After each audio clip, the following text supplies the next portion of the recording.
میرے دوستو یاد رکھنا، فضیلت شان عظمت دو طرح کی ہوتی ہے، ایک کسبی فضیلت اور دوسری وہبی فضیلت۔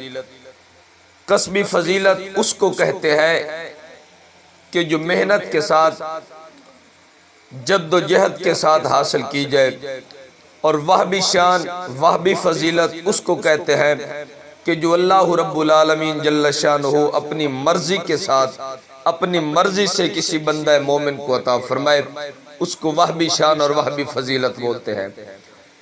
یہ دونوں فضیلتیں دونوں شان برحق ہے۔ محنت کے ساتھ شان حاصل کرنا یہ بھی برحق ہے، اور اللہ رب العالمین جل شانہ اپنی مرضی کے مطابق کسی کو عطا فرمائے یہ بھی برحق ہے۔ مثال کے طور پر حضرت موسیٰ کلیم اللہ علیہ نبینا علیہ السلام کو اللہ رب العالمین جل شانہ نے کلیم اللہ ہونے کا شرف اور اعزاز عطا فرمایا، وہ آپ علیہ السلام کی کسبی فضیلت ہے۔ یعنی آپ علیہ السلام نے پہلے چلہ روزے رکھے، 40 روزے رکھنے کے بعد آپ علیہ السلام کو کلیم اللہ ہونے کا شرف نصیب ہوا، تو یہ کسبی فضیلت ہے۔ اور وہبی فضیلت کی مثال جناب عیسیٰ علیہ نبینا علیہ السلام کا بغیر باپ کے پیدا ہونا، یہ آپ کی وہبی فضیلت ہے۔ اس فضیلت کو، اس شان کو آپ علیہ السلام کے کسی بھی مبارک عمل کا نتیجہ قرار نہیں دے سکتے۔ تو کسبی فضیلت کی مثال موسیٰ کلیم اللہ علیہ السلام کا کلیم اللہ ہونا، اور وہبی فضیلت کی مثال جناب عیسیٰ علیہ السلام کا بغیر باپ کے پیدا ہونا، یہ وہبی فضیلت ہے۔ تو اللہ رب العالمین کسی کو کسبی شان عطا فرمائے یہ بھی برحق ہے، کسی کو وہبی شان عطا فرمائے یہ بھی برحق ہے۔ اور یہ مسئلہ یاد رکھنا کہ نبی کریم علیہ السلام کی کچھ کسبی فضیلتیں ہیں اور کچھ وہبی فضیلتیں ہیں، نہ ہی کسبی فضیلتوں کی حد ہے نہ وہبی فضیلتوں کی کوئی حد ہے۔ کسبی فضیلت کی مثال مقام محمود، جیسا کہ اللہ رب العالمین جل شانہ نے اپنے محبوب سے فرمایا، عَسَىٰ أَن يَبْعَثَكَ رَبُّكَ مَقَامًا مَحْمُودًا وَتَہَجَّدْ بِهِ نَافِلَةً لَكَ وَتَہَجَّدْ بِهِ نَافِلَةً لَكَ عَسَىٰ أَن يَبْعَثَكَ رَبُّكَ مَقَامًا مَحْمُودًا۔ اے محبوب، تہجد کی نماز آپ کے لیے زائد ہے، یعنی آپ کا خاصہ ہے، آپ پڑھیں گے تو ہم آپ کو مقام محمود عطا فرمائیں گے۔ اور مقام محمود جو حضور کی شان ہے وہ اس تہجد کی نماز کی بدولت ہے، یعنی حضور کے اس مبارک عمل کا نتیجہ مقام محمود عظمت مصطفیٰ ہے۔ اور وہبی فضیلت میرے آقا کریم علیہ السلام کو اللہ رب العالمین جل شانہ نے لا محدود عطا فرمائی، جیسا کہ میرے آقا کریم علیہ السلام کا تخلیق کے حوالے سے اولیت مقام رکھنا، اور بعثت کے حوالے سے آخر میں آنا، نور کے حوالے سے اول میں آنا، اور بشری تقاضے کے مطابق حضور کا آخر میں آنا، تخلیق کے حوالے سے جب کوئی کائنات کی چیز نہیں تھی تو حضور تھے، اور بعثت کے حوالے سے میرے آقا کریم علیہ السلام تمام انبیاء و مرسلین کے بعد دنیا پر تشریف لائے۔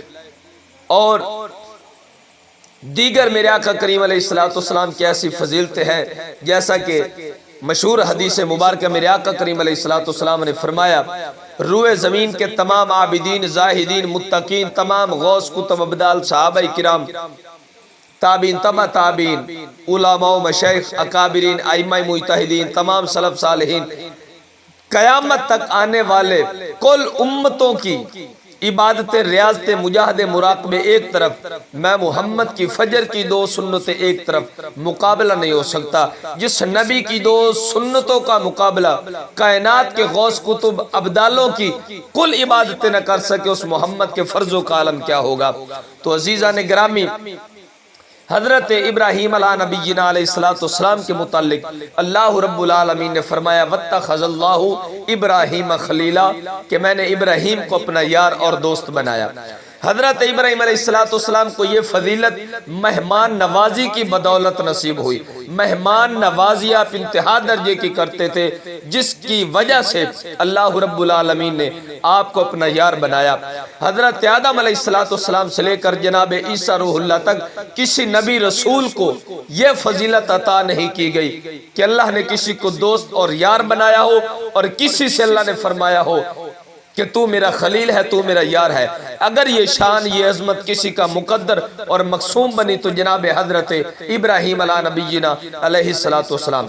اور یہ مسئلہ بھی یاد رکھنا، کل انبیاء و مرسلین اور کل مخلوقات میں سے سب سے افضل اعلیٰ رتبہ امام الانبیاء سرور کائنات صلی اللہ علیہ وسلم کا ہے۔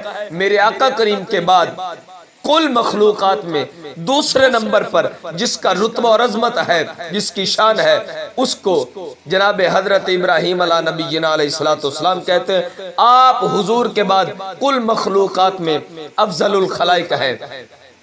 اور تیسری فضیلت، آپ اللہ کی وجہ سے غیرت رکھتے ہوئے کافروں کے خلاف انتہا درجے کی نفرت اور بیزاری رکھتے، جس کے نتیجے میں اللہ رب العالمین جل شانہ نے آپ کو شجرہ انبیاء بنایا۔ آپ کے شجرے میں اللہ تعالیٰ نے انبیاء اور مرسلین کی صفیں لا دی ہیں۔ اور چوتھی فضیلت میرے آقا کریم علیہ السلام نے خود بیان فرمائی۔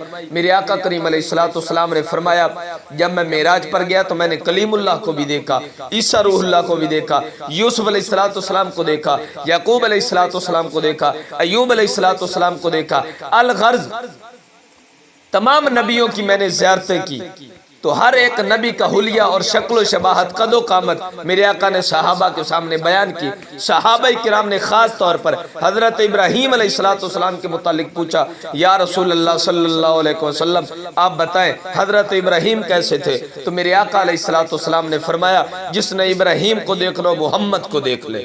واہ!